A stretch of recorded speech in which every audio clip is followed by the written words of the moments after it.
आम्ही कोणाला काम देतो, कशासाठी देतो, हिंडतो किती, त्या कामाचं इव्हॅल्युएशन करणार आहे की नाही आपण? आमचे उपायुक्त साहेब आहेत, त्यांनी किती फायली क्लिअर केल्या, त्यांनी किती विषय केला? आयुक्त मॅडमना माहिती आहे माझ्या एका विषयामध्ये 7 वर्ष तो आता माणूस आत्महत्या करेल अशी परिस्थिती आहे. त्याला नाही पण म्हणत नाही, त्याला होय पण म्हणत नाही. ही पद्धत बरोबर नाही.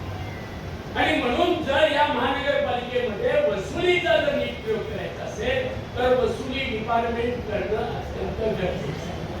म्हणजे मला टीका नाही करायची, पण मला आठवण काही गोष्टी करून आपण या सत्तेत आला अतिशय चांगल्या प्रकारे लोकांच्या पुढे मांडून सत्तेत आला आणि या सत्तेत असताना तुम्ही जाहीरनामा, माझी अपेक्षा अशी होती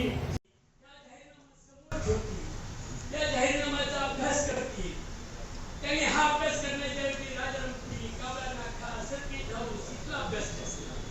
मग त्यांनी या जाहीरनाम्यावर जर अभ्यास केला असता आणि त्या अभ्यासाप्रमाणे जर याच्यावर 4 गोष्टी केल्या असतात तर या कोल्हापूरला महायुतीला सरकार दिलं त्याचं समाधान झालं. पण मी टीका नाही करत, पण माझी विनंती आहे की आता तुमच्या अधिपत्याखाली बजेट आहे. या बजेटमध्ये या 4-5 गोष्टींचा अंतर्भूत करा म्हणजे कोल्हापूर हे समाधानाने राहील असं माझं मत आहे. महत्वाचे काही विषय, भटक्या कुत्र्यांचा विषय अतिशय चुकीच्या पद्धतीने सुरू आहे. भ्रष्टाचार भरपूर आहे. आरोग्याचा विषय